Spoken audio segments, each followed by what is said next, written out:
Puji nama Tuhan, Shalom, salam sejahtera dalam kasih Tuhan kita Yesus Kristus. Senang bisa berjumpa kembali dengan Bapak, Ibu, Saudara semua dimanapun kita berada. Bersama saya Pendeta Lius Lonto dalam pembelajaran dan perenungan firman Tuhan. Yang tentunya firman Tuhan ini akan menjadikan setiap kehidupan kita untuk semakin serupa dan segambar dengan kehendak-Nya, menjadikan kita sebagai pelaku-pelaku firman Tuhan. Dan firman Tuhan yang akan kita dengar dan pelajari hari ini akan membawa setiap kehidupan kita untuk masuk dalam rencana kebaikan Tuhan. Puji nama Tuhan. Tentunya karena berbahagialah setiap orang yang mendengar dan merenungkan, bahkan terlebih lagi yang melakukan firman Tuhan dalam hidupnya. Demikian janji firman Tuhan. Baiklah saudaraku yang dikasihi oleh Tuhan Yesus Kristus, hari ini kita akan membahas satu tema yang baru untuk pertemuan kita ya. Tentunya dalam waktu yang singkat saudara, karena memang program ini dibuat untuk perenungan firman Tuhan yang singkat saudara ya. Jadi tema kita hari ini akan berbicara tentang penghalang pertumbuhan iman ya. Judul kita hari ini dalam sharing firman Tuhan kita adalah penghalang pertumbuhan iman. Bapak, Ibu, Saudara yang dikasihi oleh Tuhan Yesus Kristus, bahkan adik-adik yang saya cintai, di dalam kehidupan kekristenan kita begitu banyak orang mendefinisikan atau mengartikan tentang iman, saudara ya. Tentang iman, terlalu banyak pengertian atau definisi tentang iman.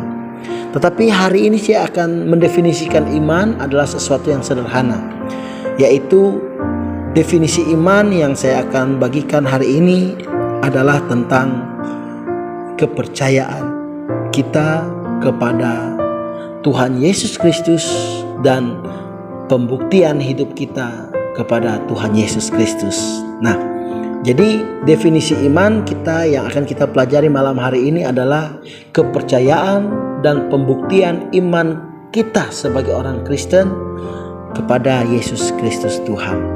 Nah, karena kita sedang belajar tentang penghalang pertumbuhan iman, jadi apa sebenarnya penghalang pertumbuhan iman kita sebagai orang-orang yang percaya kepada Yesus? Oke. Kita masuk dalam poin penghalang yang pertama atau faktor yang pertama yang menghalangi pertumbuhan iman Kristen kita, saudaraku ya. Yang pertama adalah pergaulan yang buruk, atau bisa saja kita sebut dengan pergaulan yang salah ya. Mungkin ada yang bertanya, kok bisa pergaulan yang salah menjadi penghalang iman, menjadi penghalang pertumbuhan iman? Oke, saya akan membacakan firman Tuhan karena saya selalu ingin membagi firman Tuhan dengan dasar kebenaran Alkitab, saudara ya.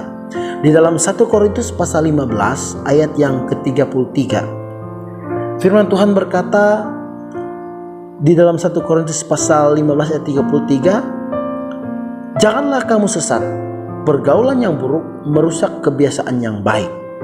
Oke, sekali lagi saya bacakan, janganlah kamu sesat, sebab pergaulan yang buruk merusak kebiasaan yang baik. Nah, saudaraku yang dikasihi oleh Tuhan, ayat Alkitab sudah jelas berkata bahwa jangan kamu sesat, karena pergaulan yang buruk merusak kebiasaan yang baik. Tentunya di dalam kekristenan kita beberapa tahun yang silam sampai hari ini, kita pasti menemukan cerita atau kita mungkin menjadi saksi hidup, atau mungkin kita pernah mengalami satu pengalaman perjalanan kekristenan, di mana kita melihat ada orang yang awalnya setia kepada Tuhan dalam iman Kristen. Dia percaya bahwa Yesus itu benar-benar Tuhan. Dia yakin bahwa Yesus telah datang ke dalam dunia, menebus dosanya, memulihkan kehidupannya, dan menjadi Tuhan atas hidupnya, saudara. Ada juga orang dalam kehidupan yang kita sering saksikan, kita sering lihat, orang itu benar-benar hidup benar, hidup kudus, saudara ya. Seakan-akan segala sesuatu dalam kehidupannya tidak berarti selain Kristus. Tetapi ujung-ujungnya kehidupannya menjadi berbalik 180 derajat, saudara. Dia menganggap bahwa Kristus bukanlah segala-galanya, atau dia menjual imannya, saudara ya. Dari kehidupan yang benar menjadi kehidupan yang buruk. Nah, ada juga orang yang tekun, rajin melayani, saudara. Tetapi proses waktu berjalan, akhirnya orang tersebut tidak lagi melayani. Bahkan jangankan melayani, kehidupannya pun sudah tidak menjadi berkat. Seakan-akan menjadi pribadi atau orang yang tidak pernah mengenal kebenaran. Seakan-akan menjadi seorang pribadi yang tidak pernah dijamah oleh lawatan Tuhan. Nah, apa sih penyebabnya? Penyebabnya seperti konteks kita hari ini, penghalang pertumbuhan iman yang pertama adalah pergaulan yang buruk. Kebanyakan orang, saudara, dia adalah kehidupan menjadi pribadi yang rohani.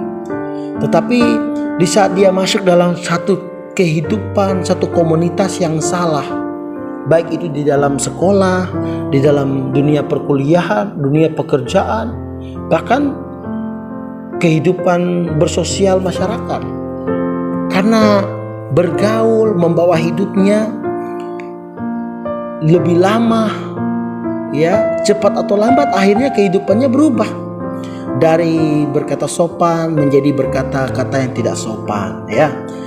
Jadi hidup yang tekun beribadah menjadi malas beribadah, ya.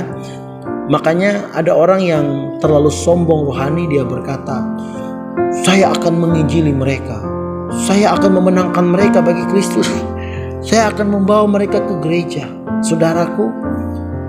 Tetapi apa yang terjadi? Bahkan begitu banyak orang yang saya temui berkata demikian, akhirnya bukan mereka menginjili orang, akhirnya mereka yang terpengaruh hidupnya, akhirnya menjadi kehidupan yang buruk, saudara. Terlalu sombong rohani, saudara. Bukan berarti juga saya berkata bahwa kita tidak boleh bergaul dengan orang-orang yang hidupnya tidak benar. Karena kalau kita juga tidak bergaul dengan mereka, bagaimana kita bisa memperkenalkan Kristus? Bagaimana kita bisa memenangkan jiwa mereka untuk mereka masuk dalam kebenaran? Nah, tetapi dua hal ini bukan kontradiksi, bukan bertentangan, saudara. Artinya begini, kita menjaga pergaulan kita untuk tidak bergaul dengan kehidupan orang-orang yang hidupnya tidak benar. Tetapi di sisi lain, tadi saya katakan yang kedua, kita harus bergaul dengan mereka, hidup dengan mereka untuk memperkenalkan Kristus. Nah, artinya di sini, saudara, maksud kebenaran firman Tuhan berkata, pergaulan yang buruk merusak kebiasaan baik.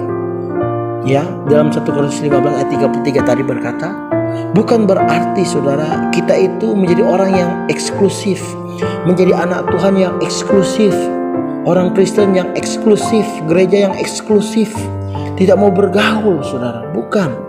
Ini berbicara durasi waktu, fokus kita, prioritas kita dalam kehidupan pergaulan itu sendiri. Kita nggak boleh lebih banyak bergaul dengan orang yang hidupnya tidak benar dibanding dengan hidup orang-orang yang rohani. Ini berbicara prioritas. Jadi durasi waktu hidup kita harus lebih banyak dengan kumpulan orang-orang benar, saudara. Karena Alkitab berkata pergaulan yang buruk merusak kebiasaan yang baik. Nah, tentunya dalam waktu yang singkat dalam kehidupan pergaulan itu dengan kehidupan orang-orang yang buruk itu, kita menggunakan waktu itu untuk memperkenalkan Kristus dari hidup kita, dari tindak tanduk kehidupan kita, cara berkata, cara bersikap, kasih kita, dan ketegaran iman kita, saudara ya. Jadi menjauhi pergaulan yang buruk untuk membawa kehidupan iman kita untuk tetap stabil dan bertumbuh dalam Kristus bukan berarti kita menjadi pribadi atau manusia yang aneh, saudara. Bukan, saudara. Bukan. Walaupun memang kita harus tetap tampil beda, saudara ya. Jadi sekali lagi saya katakan, penghalang pertumbuhan iman adalah pergaulan yang buruk. Namun bukan berarti kita tidak bisa lagi hidup di tengah-tengah atau di antara mereka, saudara ya. Tetapi ini sekali lagi berbicara tentang durasi waktu, tentang prioritas kita ya. Jadi firman Tuhan juga dikatakan di dalam Mazmur pasal 1 ya. Kitab Mazmur pasal 1, saudara yang punya Alkitab bisa buka di dalam kitab Mazmur pasal 1 sambil saya juga membuka Alkitab saya di sini, saudara. Apa yang dikatakan tentang pergaulan di dalam kitab Mazmur pasal 1? Di ayat yang pertama dikatakan, berbahagialah orang yang tidak berjalan menurut nasihat orang fasik, yang tidak berdiri di jalan orang berdosa, dan yang tidak duduk dalam kumpulan pencembooh. Saudaraku, berbahagialah, saudara.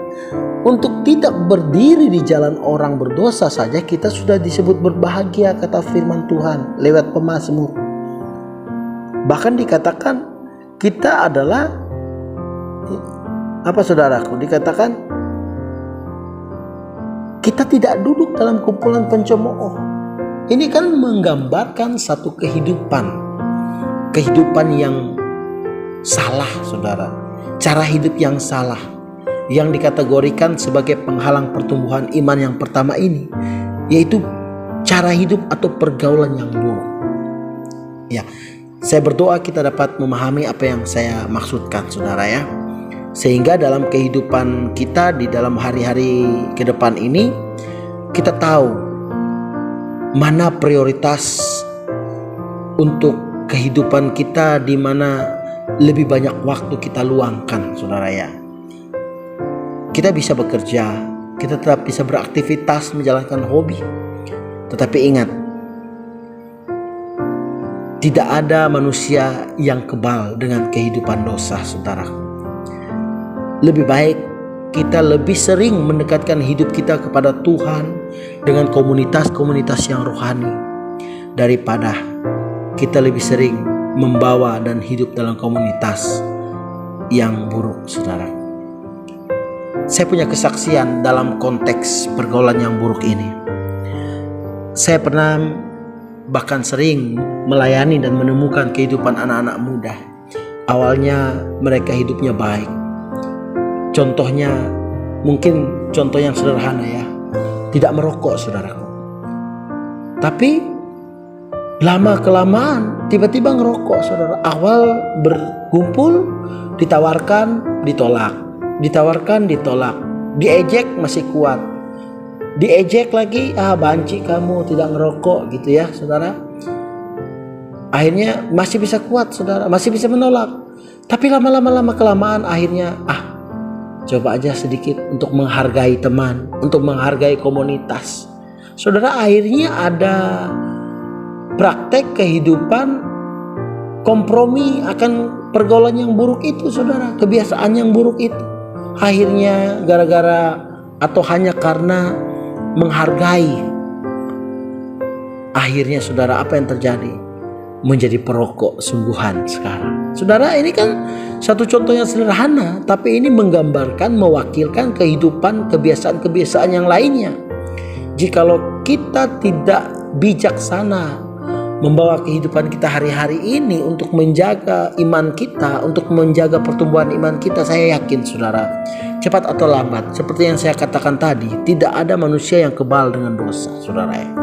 Cepat atau lambat kita akan terjerumus dalam pergaulan atau cara hidup yang buruk, yang salah itu.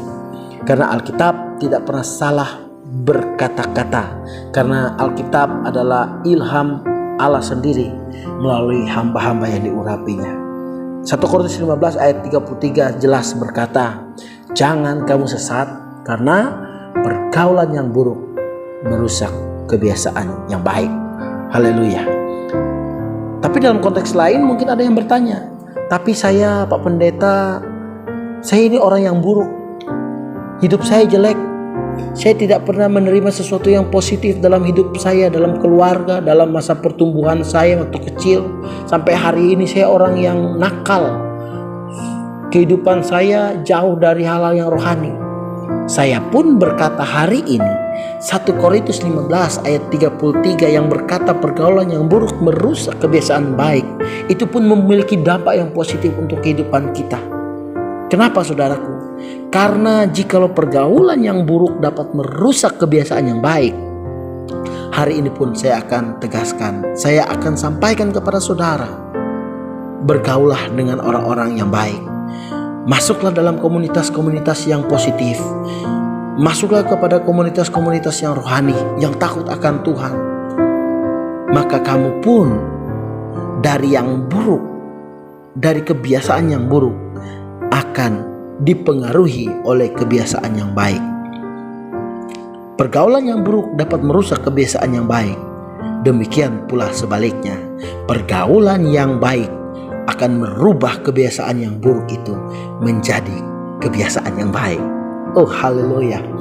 Saya berdoa kita semakin mengerti apa yang menjadi kehendak Tuhan tentang pergaulan hidup kita hari-hari ke depan ini. Baik saudaraku yang dikasihi oleh Tuhan, kita akan masuk kepada satu pembahasan yang lebih dalam tentang penghalang pertumbuhan iman. Tadi kita sudah belajar penghalang atau penyebab yang pertama dari pertumbuhan iman, yaitu pergaulan yang buruk. Dan kita akan masuk dalam penghalang atau penyebab yang kedua tentang atau hal yang bisa menghalangi pertumbuhan iman kita, ya. Penyebab atau faktor yang kedua adalah kehilangan fokus rohani dan karir hari ini dan masa depan, saudara.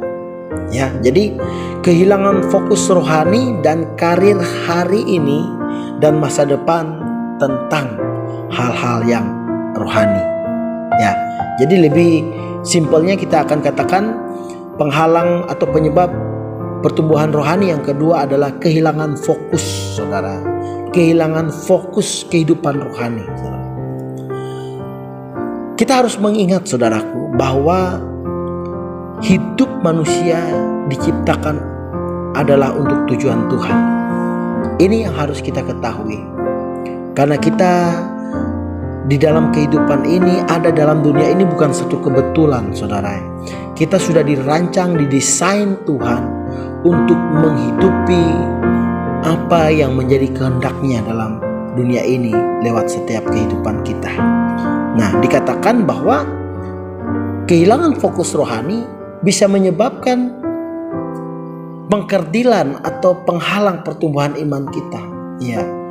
Kenapa? Karena fokus, berbicara fokus itu berbicara sasaran, tujuan. Ya, jadi itu berbicara tentang sasaran hidup, tujuan hidup kita, goal dari pencapaian hidup kita dalam dunia ini.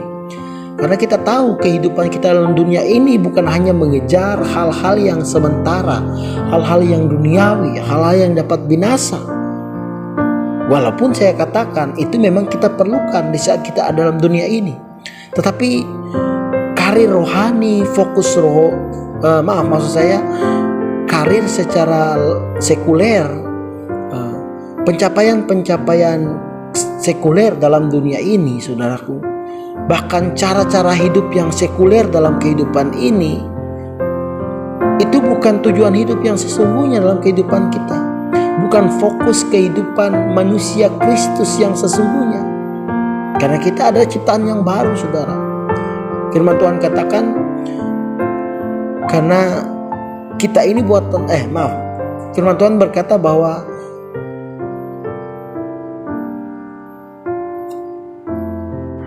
siapa yang ada dalam Kristus, ia adalah ciptaan yang baru. yang lama sudah berlalu dan sesungguhnya yang baru sudah datang. 2 Korintus 5 ayat 17 berkata demikian. Sekali lagi saya katakan, karena kita ini adalah buatan Allah, diciptakan dalam Kristus Yesus. Ya, dikatakan dalam Efesus pasal 2 ayat yang 10 itu, saudaraku, untuk melakukan perbuatan-perbuatan yang baik yang sudah dipersiapkan Allah sebelumnya, sebelum dunia dijadikan, saudara ya. Bahkan di dalam Galatia 2 ayat yang ke-20 dikatakan, adapun hidupku ini bukannya aku lagi, tetapi Kristus yang hidup dalam aku, saudara. Dari ayat-ayat firman Tuhan yang ditulis oleh Rasul Paulus kepada jemaat di Galatia, kepada jemaat di Korintus tadi dikatakan, bahkan di dalam atau kepada jemaat yang di Efesus, itu menunjukkan bahwa kita di saat menerima kebenaran anugerah Tuhan, kita harus menyadari bahwa kita ini adalah ciptaan yang baru. Kita adalah manusia-manusia Kristus, yang dimana pengejaran dan fokus kehidupan kita bukan hanya perkara-perkara yang jasmani, yang binasa, yang dapat binasa, yang sementara, yang dapat dimakan oleh ngengat dan karat dan dimakan oleh usia. Tetapi kehidupan kita adalah fokus rohani, atau bagaimana kita terus belajar menghidupi kehendak Tuhan dalam kehidupan kita, saudara ya. Karena hidup manusia adalah hidup untuk tujuan Tuhan. Kalau kita berbicara iman, iman itu adalah bagian dari fokus kehidupan kita. Fokus untuk kita tetap percaya bahwa Dia adalah Yesus yang adalah Tuhan itu sendiri. Fokus kepercayaan yang dimana Dia itu benar-benar Allah yang bereinkarnasi menjadi manusia, mati dan bangkit untuk setiap kehidupan kita. Wow, ini suatu yang mahal. Karena beberapa waktu yang lalu, di topik yang lalu saya katakan bahwa tidak semua orang bisa menjadi orang Kristen, saudaraku. Ini adalah anugerah jikalau kita jadi orang Kristen, karena saudara dan saya dipilih Tuhan. Begitu banyak orang yang diinjili, diperjuangkan di dalam doa, di dalam penginjilan, metode-metode pendekatan penginjilan, tapi sampai hari ini pun tidak bisa menjadi Kristen karena mereka menolak untuk beriman, untuk percaya kepada Kristus. Wow, jadi saudara, orang Kristen atau memiliki iman percaya kepada Kristus, ini selain adalah anugerah pilihan Tuhan, ini adalah hak istimewa yang diberikan oleh Allah untuk setiap kehidupan kita. Haleluya, katakan amin, saudara. Fokus rohani kita dalam dunia ini untuk menjaga pertumbuhan iman kita tidak lain dan tidak bukan adalah bagaimana kita belajar untuk memikul salib, ya, salib milik kita, saudara. Karena firman Tuhan dikatakan, siapa yang mengikut aku, ia harus sangkal diri dan pikul salib, saudara. Sangkal diri itu berbicara tentang fokus rohani, di mana kita harus mengabaikan apa yang menjadi ambisi-ambisi manusia kita yang bertentangan dengan kehendak Tuhan, yang bertentangan dengan waktu Tuhan, sehingga di mana kita dapat belajar menghidupi kehendak Tuhan dalam kehidupan kita, saudara. Contohnya mungkin dalam doa-doa kita hari-hari ini, berapa banyak di antara kita yang memaksakan di dalam doa untuk terjadi apa yang kita mau, yang kita doakan. Tapi sebenarnya itu bukan menjadi kehendak Tuhan untuk kita miliki, untuk kita dapati. Meskipun kita berdoa kepada Tuhan. Itu bagaimana satu contoh kita menyangkal diri, saudara. Sangkal keinginan kita. Belajar untuk melihat kehendak Tuhan yang jauh lebih benar, yang jauh lebih baik, yang jauh lebih besar dari apa yang ada dalam diri kita, bahkan apa yang kita miliki dan ketahui, saudara. Menyangkal diri dan tentunya memikul salib. Yang saya katakan dari tadi yaitu salib kita sendiri, di mana kita belajar untuk memikul salib kita sendiri. Karena kita tidak mungkin memikul salib Yesus. Karena salib yang Yesus pikul itu berbicara dosa dunia, dosa seluruh dunia. Saudara dan saya bukan Tuhan yang bisa memikul dosa seluruh dunia, saudara ya. Jadi jangan salah, karena banyak hari-hari ini orang Kristen sering berkata, mari kita pikul salib Kristus. No, saudaraku. Bukan itu maksud Alkitab yang dikatakan pikul salib. Saudara dan saya diajak untuk memikul salib kita sendiri. Apakah salib kita, saudaraku? Keinginan-keinginan kita yang bertentangan dengan kehendak Tuhan. Tabiat-tabiat, kebiasaan-kebiasaan dosa yang masih melekat dalam diri kita, saudara ya.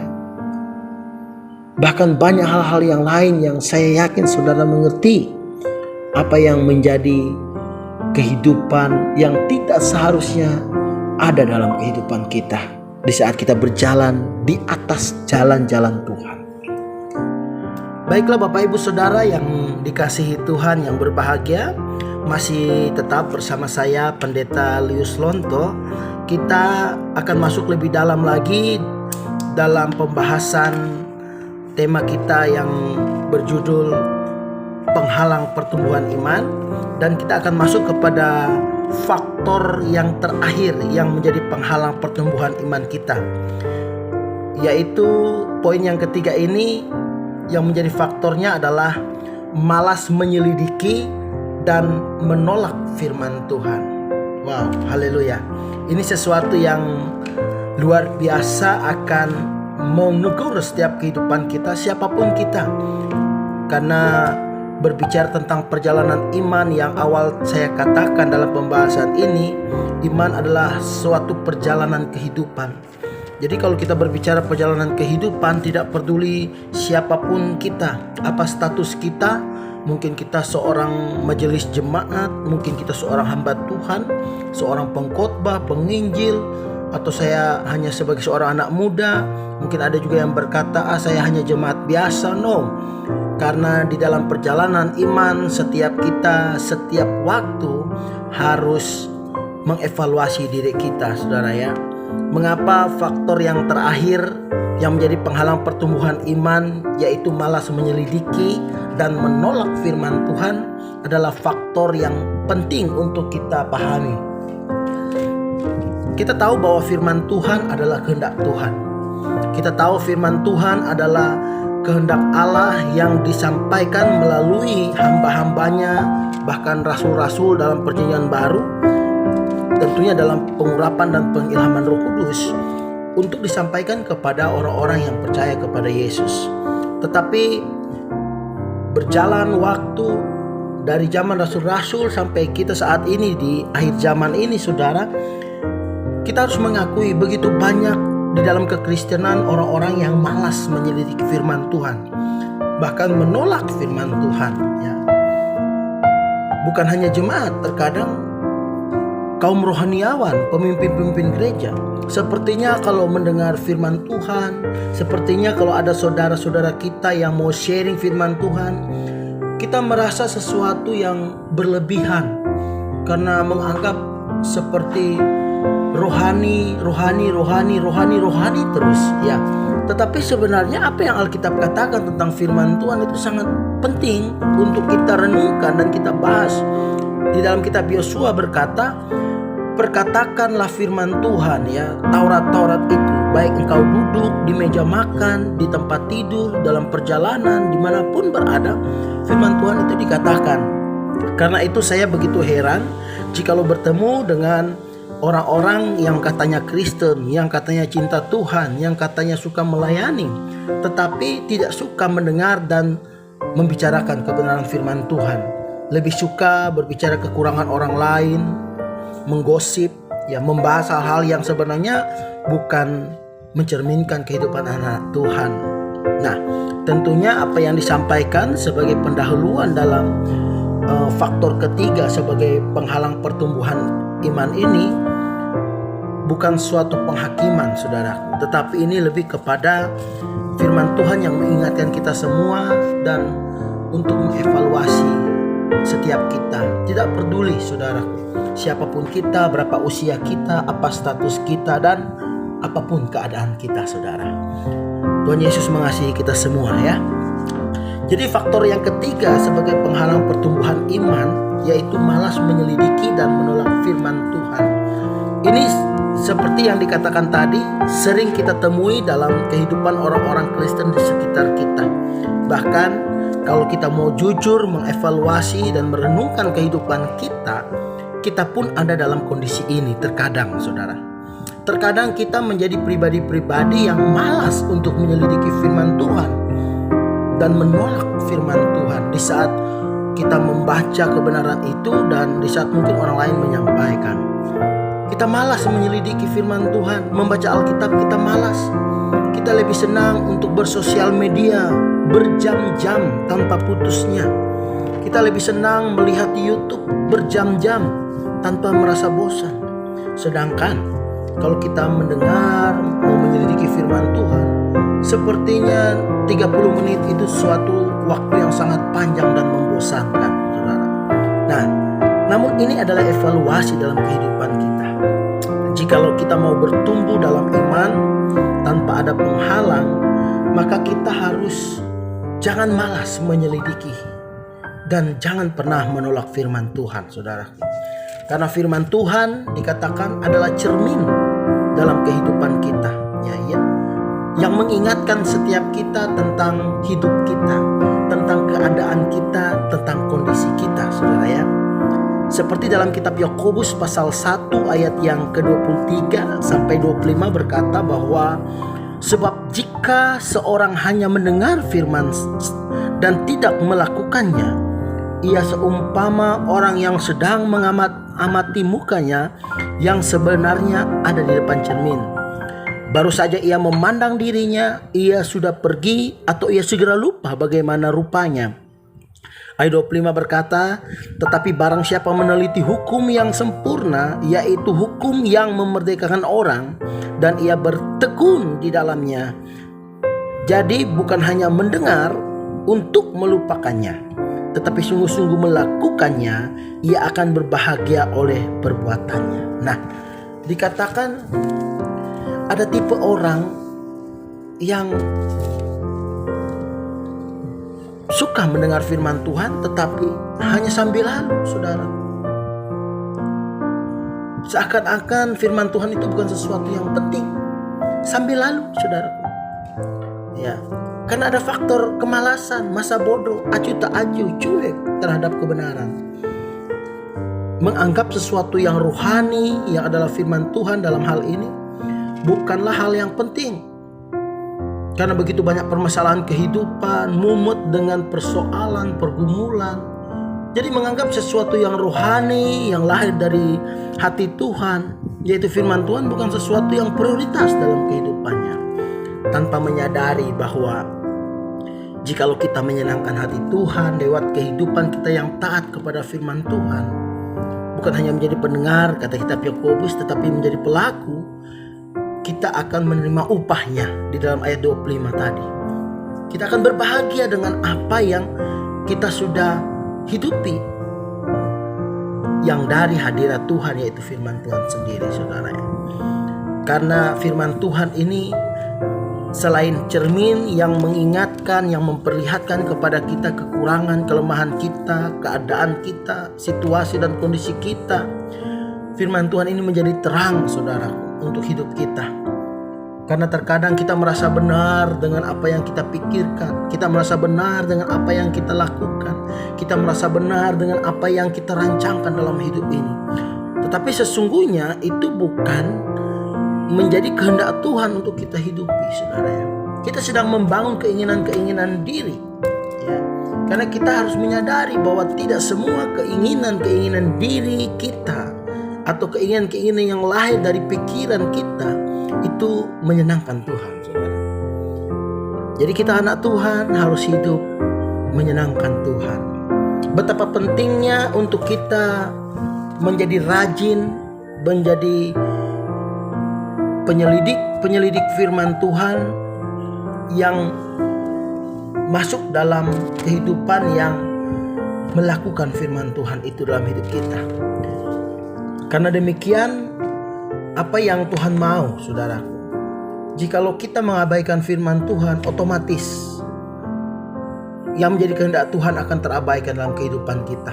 Dan kita merasa kita adalah orang rohani karena kita sering bergereja, karena kita sering melayani. Tapi tanpa kita sadar, itu pun akan menjadi kegiatan rutinitas agamawi yang tidak memiliki dampak rohani dalam kehidupan kita mengikut Tuhan. Malas menyelidiki dan menolak firman Tuhan adalah faktor yang paling terlihat dalam kehidupan gereja Tuhan, dalam kehidupan kekristenan hari-hari ini. Dan survei membuktikan di dalam pelayanan yang sering saya alami, bahkan yang teman-teman hamba-hamba Tuhan saya alami di dalam pengembalaan jemaat, baik yang muda, yang tua, yang baru, yang lama mengikuti Tuhan di dalam gereja. Orang-orang tipe seperti ini adalah orang-orang yang pasti akan mundur secara kehidupan rohani. Pasti imannya akan mundur. Dia tidak akan mengalami kemajuan, saudaraku. Nah, saya berdoa untuk setiap kita bisa dibawa Roh Kudus untuk mengerti apa yang menjadi kehendak Tuhan dalam hidup kita. Tentang bagaimana kita tidak boleh menjadi malas menyelidiki firman Tuhan, apalagi kita menolak firman Tuhan yang menjadi teguran, rambu-rambu dalam kehidupan kita. Saya percaya Tuhan akan memberkati kita semua. Ini perenungan yang singkat di dalam tema penghalang pertumbuhan iman. Saya percaya kita semua pasti diberkati Tuhan. Haleluya, haleluya, haleluya. Bapak, Ibu, Saudara yang dikasihi oleh Tuhan Yesus Kristus, demikian pembahasan topik firman Tuhan kita saat ini. Kita tetap berdoa agar Tuhan melimpahkan anugerah-Nya untuk menolong agar memampukan kita menghidupi setiap kebenaran firman yang sudah kita dengar bersama-sama tadi. Bila firman Tuhan yang Bapak, Ibu, Saudara dengar sungguh memberkati kehidupan Anda semua, kiranya kita bisa bersama-sama untuk bisa menjadi berkat bagi orang-orang lain yang kita kasihi, orang yang ada di sekitar kita, bahkan mungkin orang-orang yang jauh dari setiap kehidupan kita. Bisa melalui cara-cara yang sederhana, mungkin bisa membagikan atau men-sharekan melalui sosial media kita masing-masing, mungkin lewat Facebook, WhatsApp, Instagram, dan lain-lain sebagainya. Bapak, Ibu, Saudara yang dikasihi Tuhan, senang bisa berjumpa dengan Bapak, Ibu, Saudara semua, dan berdoa kiranya Tuhan mempertemukan kita di hari-hari yang akan datang dengan materi tema firman Tuhan yang baru. Kiranya Tuhan Yesus memberkati kita semua. Shalom, salam sejahtera.